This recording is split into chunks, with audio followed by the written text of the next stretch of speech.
পৃথিবী বড় স্বার্থপর, দুনিয়া বড় স্বার্থপর। দুনিয়া কাউরে জায়গা দেয় না। দুনিয়া কত ক্ষমতাধরকে মাটির নিচে ফেলায় দিছে। দুনিয়া কত সম্পদ আলাকে মাটির নিচে ফেলে দিছে। দুনিয়া কত সুন্দরী নারীকে মাটির নিচে ফেলায় দিছে।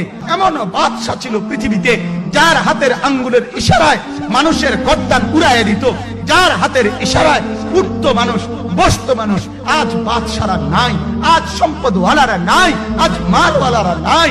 দুনিয়া কাউরে থাকতে দেয় না, কাউরে না দোস্ত, কাউরে দেয় না। দুনিয়া দাদারে আমার থাকতে দেয় নাই। আমার দাদারে আমি দেখছি, আজ আমার দাদা নাই। আমার নানারে আমি দেখছি, আমার নানা নাই। আমার দাদিরে আমি দেখছি, আমার দাদি নাই। আমার নানিরে আমি দেখছি, আমার নানি নাই। আমার বাবারে আমি দেখছি। দুনিয়া আমার বাপকে থাকতে দেয় নাই। আমার বাপ কবরে চলে গেছে। দুনিয়া কাউরে থাকতে দেয় না, কাউরে না।